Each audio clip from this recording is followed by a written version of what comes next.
জলে পাথর ভাসিয়া যায়, নাম নিলে হয় দেহ শুদ্ধ, আনন্দে প্রাণ ঢেউ খেলা। গানের কথাগুলো বুঝবেন বাবা। এই নামের বলে পাথর ভেসে বেড়ায়। কখন ভাসে বাবা? যখন সীতাকে উদ্ধার করার জন্য রাম সেতু যাকে বলে, বানররা যখন সেতু বন্ধন মানে সেতু তৈরি করেছিল, তখন আগে আগে বানররা যখন পাথরটাকে ওই সমুদ্রে ফেলে দেয়, প্রত্যেকটা পাথর জলের নিচে ডুবে যায়। হঠাৎ করে জাম্বুবান সবাইকে জিজ্ঞাসা করে, ব্রহ্মার বরে নল আর নীল যদি পাথরটা সমুদ্রে ফেলে তাহলে সেই পাথর কখনো ডুববে না। আমার রাম ভক্ত হনুমান তিনি কি করলেন? তার আরো ভক্তি ভাব দিয়ে ওই পাথরের বুকে রাম নাম লিখে দিলেন। রাম নাম যত পাথরে লেখে, ওই সমুদ্রে তত পাথর ভেসে বেড়াই বাবা। তাই নামের এত জোর। এই নামের জোরে হরি নাম, হরি নাম, হরি নাম। হরিকে বারবার আসতেই হবে। কেন?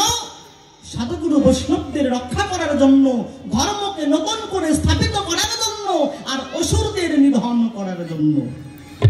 তার জন্য বলেছেন হরি নাম। নামের বলে অথই জলে,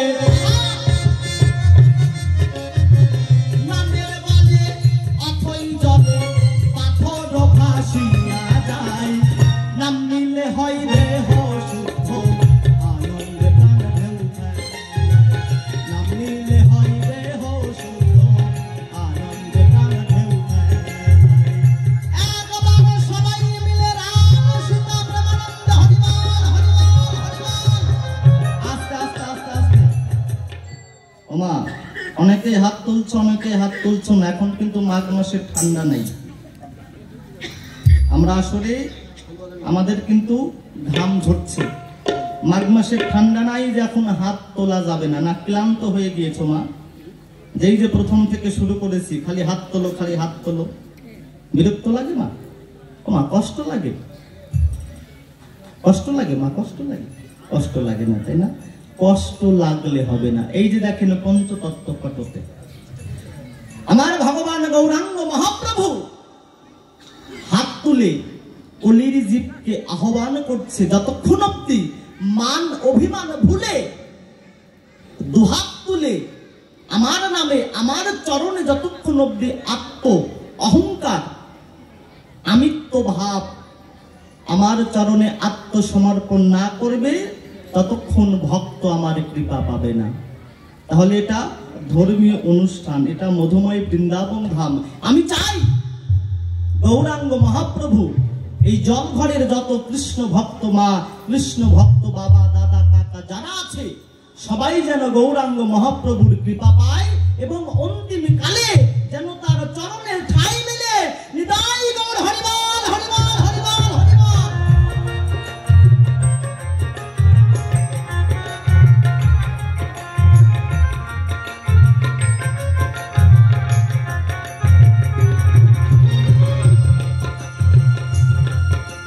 পান করিলে নামের সুধা,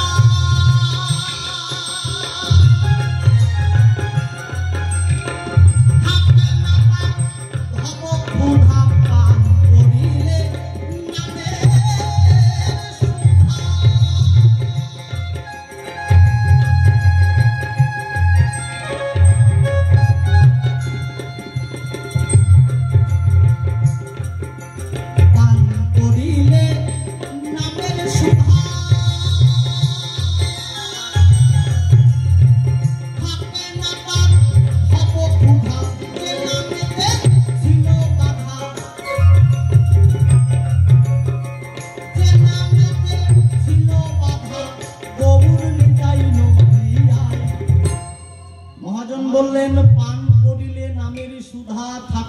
তার ভব ক্ষুধা, যে নামেতে ছিল বাধা, গৌর নিতাই নদিয়ায়।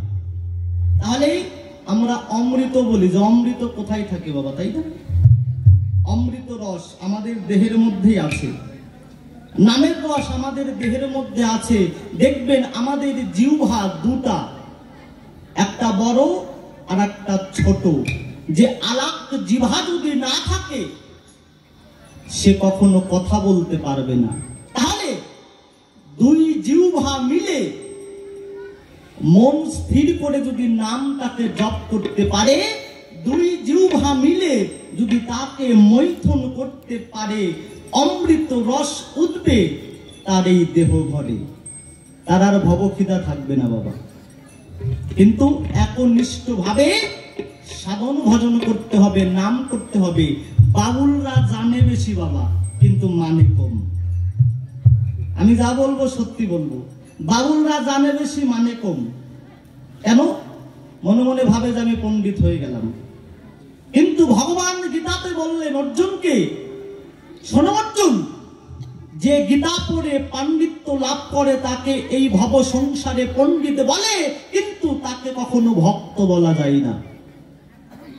ভক্ত সেই হতে পারে যে নামের রসে ভক্তি ভাবে চোখের বাড়ি ধরে সদাই কৃষ্ণ কৃষ্ণ নাম করে। হরিবল হরিবল হরিবল।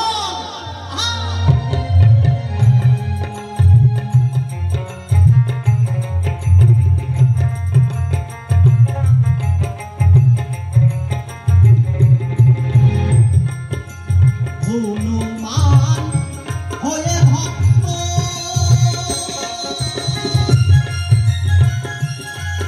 নাম জপেছিল খুবই শক্ত। হনুমান হয়ে ভক্ত,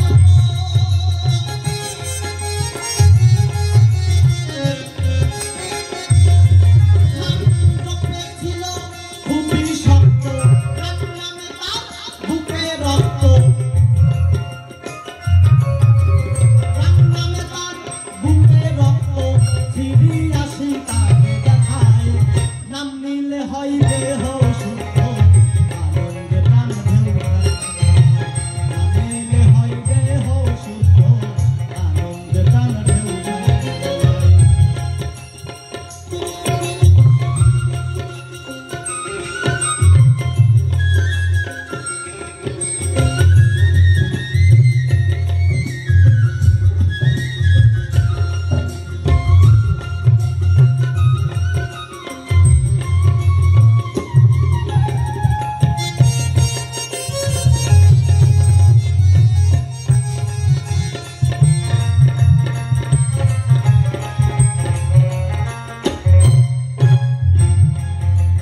নাম ধরিয়া ডাকো যদি,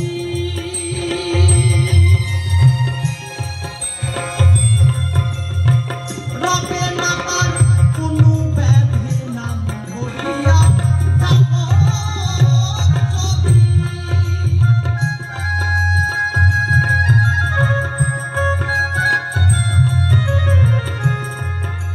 মহাজন বললেন, নাম ধরিয়া ডাকো যদি, রবে না তার কোনো ব্যাধি ভাব।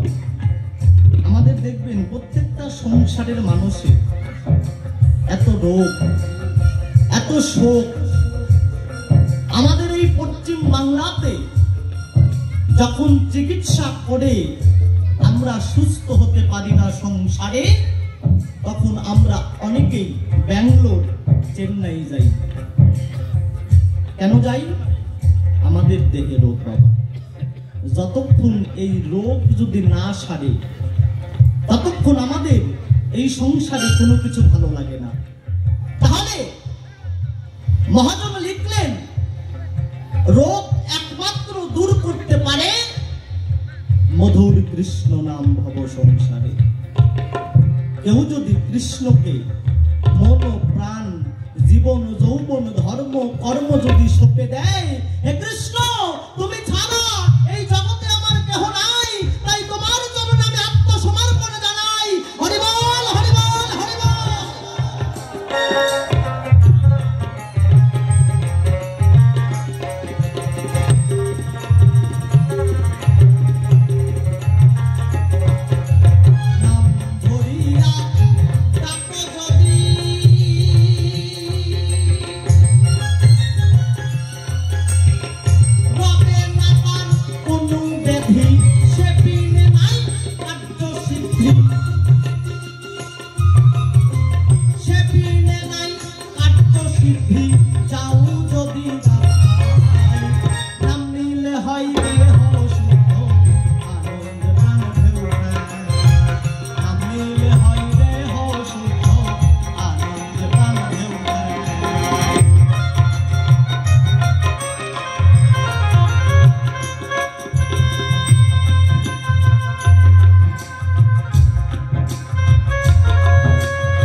ছিল যত পশু পাখি, নাম নিতে নাই কেহ বাকি। কখন নিয়েছিল বাবা? যখন গৌরাঙ্গ মহাপ্রভু নদিয়ার লীলা সাঙ্গ করে জগন্নাথ পুরী ধামে যখন তিনি যাচ্ছিলেন, ওই ঝাড়িখণ্ডের বনের ভিতর দিয়ে হাঁটতে হাঁটতে, নাম করতে করতে ভগবান নিমাই গৌরাঙ্গ মহাপ্রভু যখন ওই ঝাড়িখণ্ডের বনের ভিতর দিয়ে যায়, কৃষ্ণ নাম করতে করতে বনের যত পশু পাখি বনের ভিতর থেকে মনে মনে চিন্তা করে, কি এত সুন্দর বনের ভিতরে কৃষ্ণ নাম কে করে? এত সুন্দর নাম, এত রসময় নাম কে করছে? এই বনের ভিতরে আমরা সারা জীবন থাকি, সবসময় একজনকে মেরে আর একজন খাই, একজনকে হত্যা করে আর একজন বেঁচে থাকি। সংসারের যদি কোনো মানুষ আসে, তারা আমাদের মারার জন্য কত ষড়যন্ত্র তৈরি করে, কিন্তু কেউ তো এমন করে কোনোদিন এই কৃষ্ণ